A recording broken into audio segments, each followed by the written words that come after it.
Tudo bem, gente? Sou o Zilef, estamos gravando mais um vídeo para o Instituto Conservador de Alagoas e aqui estamos representantes da monarquia aqui de Maceió. É um movimento que está crescendo a cada ano, cada dia. Conheço muitos amigos e estou conhecendo muitos que estão aderindo à monarquia. Bem, eu admiro e respeito muito a monarquia, mas ainda não sou. Mas eu tenho dois representantes de peso aqui e queremos tirar algumas dúvidas justamente para incentivar você a pesquisar mais sobre esse assunto e tirar muitas mentiras que durante esse governo, toda a história do Brasil, inventaram sobre a monarquia. Então, estou com o professor Alexandre, professora Ailda, e assim queremos fazer algumas perguntas a eles sobre monarquia. Vamos lá. Primeira pergunta é: o que é monarquia? Bom, monarquia, tradicionalmente, desde toda a história do Ocidente e também do Oriente, a gente entende que é aquele governo que tem um monarca à frente da representação daquele estado ou daquela nação. Por que um monarca? O monarca ele tem um período de governo bem mais longo, porque ele é vitalício e, em geral, é hereditário. Passa de pai para os seus herdeiros, seja o filho nas monarquias que só aceitam a descendência masculina, seja a filha primogênita, na ausência também de um representante masculino, quando passa a ser o seu sucessor. Ótimo. Outra pergunta que vem para mim sempre assim é: quem escolhe esse monarca?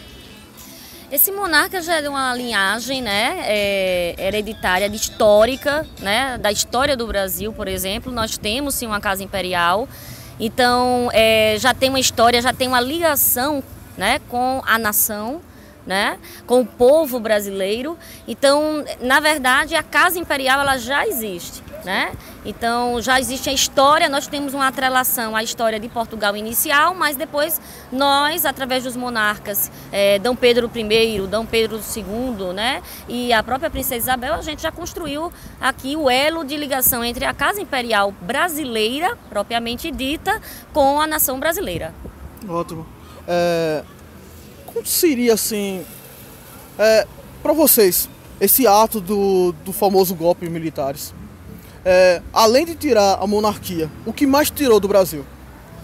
Veja, por que golpe? Então fica essa polêmica se de fato foi uma revolução ou se foi um golpe. Golpe porque houve uma mudança do regime, ou seja, se abandonou toda a tradição monárquica e se adotou o modelo republicano, e também não foi por um apelo do povo, da população. Foi uma grande insatisfação, sobretudo dos militares, que não viam suas questões sendo atendidas pelo parlamento do império e não pelo imperador, porque o Brasil, na época, era um império, mas que prezava pelo regime parlamentar. E quem decidia as questões gerais era o parlamento. O imperador apenas utilizava do poder moderador. Então foi um golpe sim, porque foi tramado dentro do exército, um pequeno grupo, mas motivado também por algumas insatisfações entre os fazendeiros cafeicultores e também em alguns segmentos, sobretudo do Partido Republicano, que eram muito pouco expressivo no final do Primeiro Império. Para vocês terem uma ideia, apenas 2 deputados tinham sido eleitos pelo Partido Republicano quando é dado esse golpe, e eu diria até de uma maneira inusitada, porque no início da manhã do dia 15 de novembro não era essa a intenção de Marechal Deodoro. A intenção dele era derrubar o ministro que eles achavam que não atendia às questões dos militares. E no final da tarde isso se transfigurou para a derrubada da monarquia. Uma questão sobre como é que se elege, como é que é uma votação, uma eleição dentro de uma república para esses parlamentares serem escolhidos? Como é que é feita essa eleição? Na monarquia, você tem o primeiro-ministro, que é o chefe mesmo de governo, que ele é que vai tomar as medidas à frente, junto com o parlamento. O parlamento, normalmente, né, nas monarquias constitucionais modernas, quando a gente fala em monarquia constitucional, é para se estar em oposição àquelas monarquias consideradas absolutistas, né? Então, hoje, o império da lei sobre até o imperador. Então, o que acontece? O imperador ele tem algumas atribuições como chefe de Estado, representando a nação e sendo intermediário da nação com as questões dentro de um parlamento. E ele pode indicar o primeiro-ministro, né? Pode indicar e o parlamento acata ou não, né? E aí ele vai fazer nova indicação. Mas esse parlamento ele é por representantes eleitos nas monarquias modernas pelo povo, né? Então, na verdade, essa figura, esse véu que coloca de que a monarquia seria um retrocesso, de que as monarquias constitucionais atuais são extremamente democráticas, onde as instituições elas trabalham de forma linear, sem nenhum dano algum aos regimes democráticos que nós temos nas repúblicas, e até melhor, né, porque traz uma certa estabilidade política, porque o rei ele fica como um pai da nação, ele tem que dar satisfação à nação e não aos parlamentares que o povo vota. Se os parlamentares não forem de acordo com os anseios do povo, o próprio rei pode dissolver o parlamento e convocar novas eleições. Inclusive nós temos agora a situação caótica e política que nós passamos no Brasil, que foi justamente isso, a falta de um rei para dissolver esse parlamento imundo, né? Que nós temos um parlamento aí que vai sair aí imundo, né? E convocar imediatamente novas eleições para colocar pessoas probas. Então, e tudo isso, tem essas vantagens a monarquia ela traz. Certo. Outra pergunta é, se o monarca for corrupto, o que fazer? É como a gente sempre diz, as monarquias constitucionais, elas exigem uma certa, e também desde o passado, essa questão da moralidade com o trato da coisa pública, né? E se o monarca ele se colocar em uma situação até suspeita, né? Nem que se prove, mas suspeita, diferentemente dos parlamentares na República, que não querem largar o osso do poder, né? Ele é obrigado, até pela centralidade de ser o pai da nação, um exemplo para a nação, ele abdica em favor de um outro membro da família imperial. Isso dá uma continuidade, uma estabilidade política que nós não temos na República com os presidentes da República.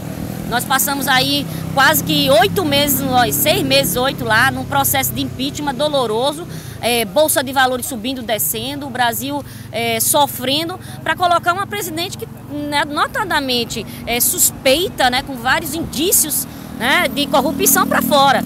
Então, quando você vê uma coisa dessa, isso não acontece na monarquia. A própria iniciativa da Casa Imperial, pela vergonha, é de se colocar na linha da moralidade. Sim. Quer que eu complemente? Claro, por favor. Bom, então eu gostaria de complementar essa pergunta com o exemplo do caso brasileiro, né? Então a gente teve o primeiro imperador, que foi o Dom Pedro I.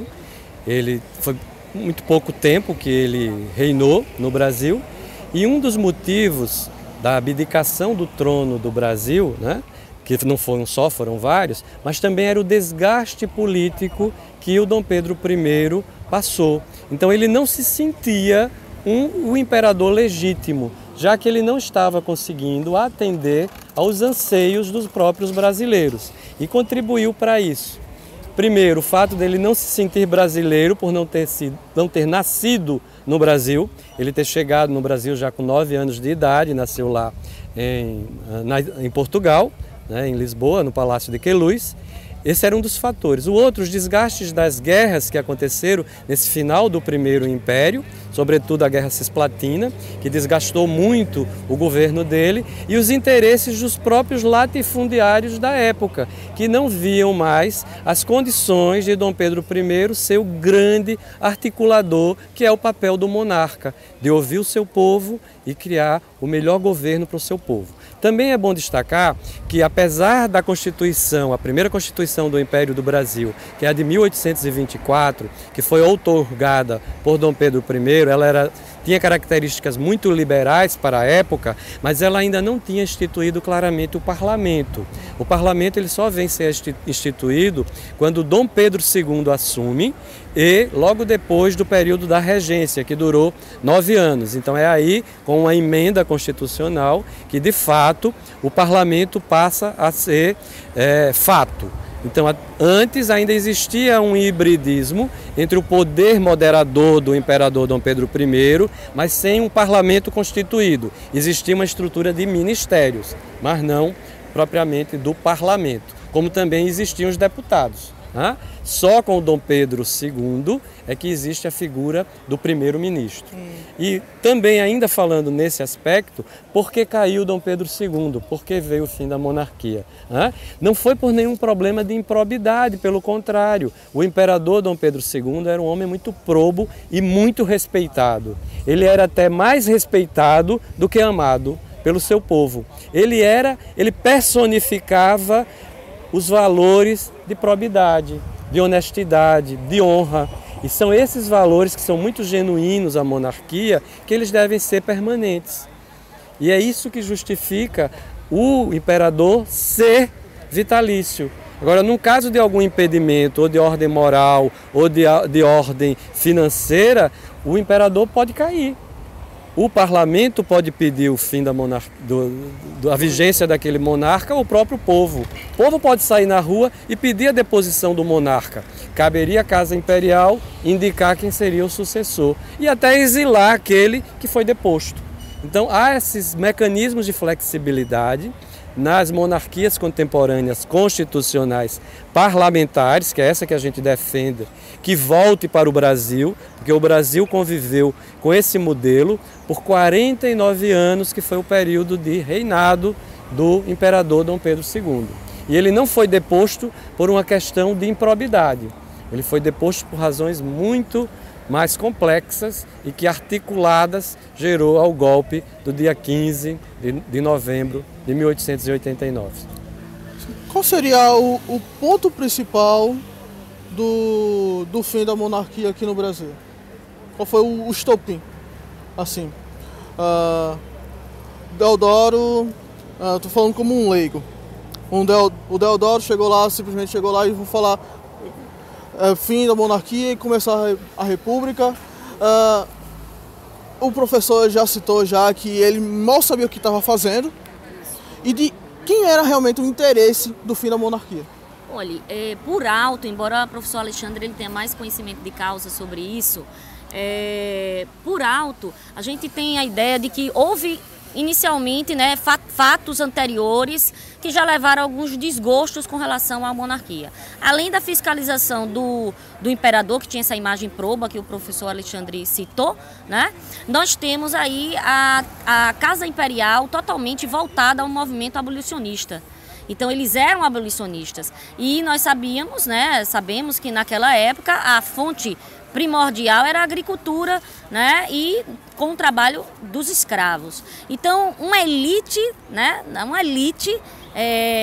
republicana de senhores de engenho, de senhores, exatamente. Então eles se reuniram, já tinham essa intenção porque eles estavam magoados, né, com a libertação dos escravos. Então é uma coisa até surreal alguém chegar e dizer para mim a monarquia é a volta da escravidão, porque na verdade a monarquia, né, acabou por causa da escravidão que acabou.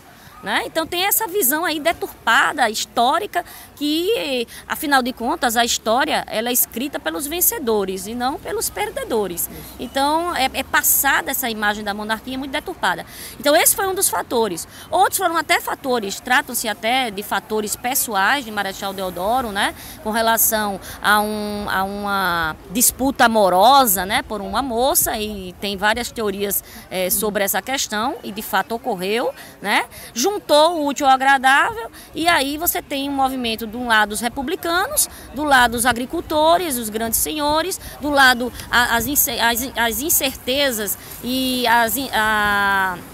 como é que se diz? A área militar, certa área militar não estava gostando, e você tem também as questões pessoais também, né? de hombridade, brios, né, do marechal, que queria realmente se sobrepor ao imperador nas decisões dele com relação aos ministérios. Então foi mais ou menos isso. Mas, professor Alexandre... Posso complementar, mas a professora Hilda já abordou aspectos os mais relevantes. Mas eu queria só relembrar mais um, que de fato isso também pode ter contribuído. Era a questão da sucessão de Dom Pedro II. Dom Pedro II, para os padrões da época, já era velho. Ele já tinha 60 e poucos anos e já era um homem que apresentava sinais de doença, tanto que ele precisou fazer algumas viagens à Europa para tentar se curar da diabetes avançada.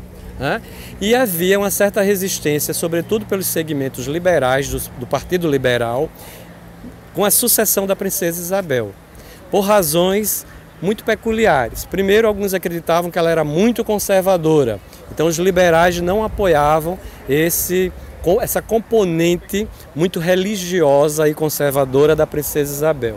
O segundo aspecto é que o esposo da princesa Isabel, o Conde D, ele na verdade era o herdeiro do trono da França. Ele abriu mão de ser o sucessor do trono da França, o pai dele ainda era vivo e vivia exilado na Inglaterra, era o antigo rei de França, para casar com a princesa Isabel.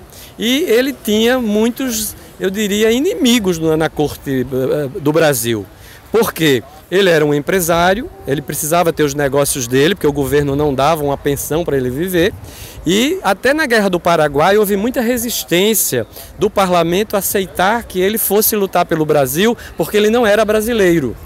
Então havia uma certa desavença, tanto dos conservadores do parlamento em relação à figura do Conde D, como do próprio Dom Pedro II. Ele sempre controlava um pouco essa relação de sogro e genro. E os brasileiros temiam que com a morte de Dom Pedro II, já que ele não tinha um herdeiro masculino, a princesa Isabel assumindo, quem de fato iria mandar no império seria o Conde D. E ele não era uma pessoa muito bem vista. Por outro lado, o império também começa a perder o apoio dos conservadores, por uma questão que ficou muito conhecida como a questão religiosa, que veio a ser essa questão religiosa. O Papa emitiu uma bula para que os bispos afastassem os maçons da Igreja Católica. E o imperador, como tinha amizades com maçons, ele resolveu não autorizar esse afastamento. E por conta disso, ele mandou prender o bispo de Olinda e o bispo do Pará, que tinham expulsado alguns maçons das igrejas dessas províncias. Por conta disso, criou uma certa animosidade dos conservadores que apoiavam o império em relação ao Dom Pedro II. Mas magistralmente ele conseguiu resolver esse impasse. Numa das suas viagens à Europa, ele pede que a princesa Isabel liberte os bispos que ele tinha mandado prender. Então isso aí ficou meio mal resolvido em relação aos conservadores. Um outro aspecto que também o Dom Pedro II perde o apoio dos conservadores é que os fazendeiros do Vale do Paraíba, o Vale do Café, que eles trabalhavam com muito baixa produtividade em relação aos cafezais do oeste de São Paulo, que já utilizavam a mão de obra italiana de imigrantes e também de japoneses, eles conseguiam produzir um café de melhor qualidade e com preço mais viável devido à proximidade com o Porto de Santos. E os conservadores do Vale do Café não conseguiam essa produtividade e se baseavam muito na mão de obra escrava. Então, quando em 1988, sem o apoio deles, o parlamento decide emancipar de fato e na sua totalidade os escravos, eles tiraram o apoio de Dom Pedro II e do Império, porque eles esperavam a indenização monetária pelos escravos que o Império tinha libertado. Quando o projeto do Império era o contrário, ele iria investir nos escravos, alfabetizando-os e dando terras para que eles pudessem sobreviver de forma digna. Então esses dois fatores, eles contribuem de fato para que os conservadores que apoiavam o Império também ficassem ressentidos. E aí deixou que o Partido Liberal, que já tinha sido desdobrado em Partido Republicano também, então já era uma segunda força contrária aos ideais da permanência do Império, pudessem atuar com um grupo muito reduzido e dividido em três facções. Uma que apoiava os princípios da Revolução Francesa, outro que apoiava os princípios da independência americana e um terceiro que apoiava o positivismo. E o positivismo ele era mais grave porque o que ele queria era implantar uma república acredite, ditatorial, autoritária, ou seja, um presidente vitalício, até que o país tivesse as condições de emancipação do seu povo para passar para o outro período que seria o período democrático. Então tudo isso realmente contribuíram para a queda do Império. Então, quais são os valores que a monarquia deixou no Brasil que a gente pode perceber até hoje? E qual é a previsão assim, da Casa Imperial para que caso volte a ter um plebiscito ou a volta da monarquia de fato aqui no Brasil? Bom, com relação aos valores, né, nós temos valores de patriotismo que foram perdidos, né, com a República. A gente sabe que grande parte do povo brasileiro sequer sabe cantar o hino nacional corretamente. Então, são valores da hombridade, valores da honestidade, coisas que tinham efetivamente no Império. E amor à pátria, né, de se dedicar à pátria, de se entregar à pátria. O Brasil, na época do Império, lógico, o Brasil não participou de mais de guerras, na República só foi na Segunda Guerra Mundial, né? Isso. Mas durante o Império, o Brasil nunca perdeu uma guerra. Né? Então as pessoas eram patriotas, elas lutavam pela terra, elas lutavam pela pátria e eram mais nesse sentido, né? Agora, com relação à volta, né, a forma de voltar, pode ser sim por um plebiscito ou o Congresso decidindo de forma absoluta, né, através de fala-se em emenda constitucional.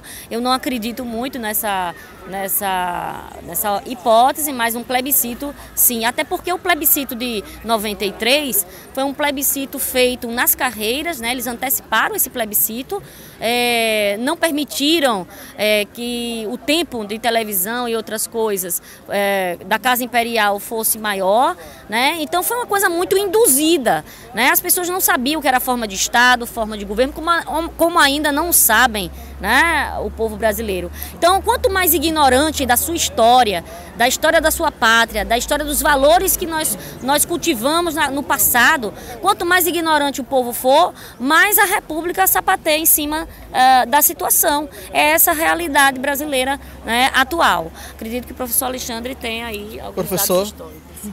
Veja, assim, o grande legado, a meu ver, desde a vinda da família imperial, ou real, para o Brasil em 1808, foi a construção daquela identidade que veio se tornar a pátria brasileira, né? De início, quando a família imperial, isso eu queria remontar a vinda de Dom João VI ao Brasil, em 1808, eles ainda se sentiam portugueses. Só a partir da independência, em 1822, é que se cria esse sentido de brasilidade. Então, esse legado de manter todo esse território unido, não ter permitido que ele se separasse como a colonização espanhola o fez, né? Cada vice-reinado da Espanha virou um país independente e republicano. Então, somente o Brasil, e foi somente com a monarquia permanecendo, que o território conseguiu manter a sua integridade. E quando se fala em pátria, também se fala em língua, né? Como Camões e o próprio Fernando Pessoa reprisou isso.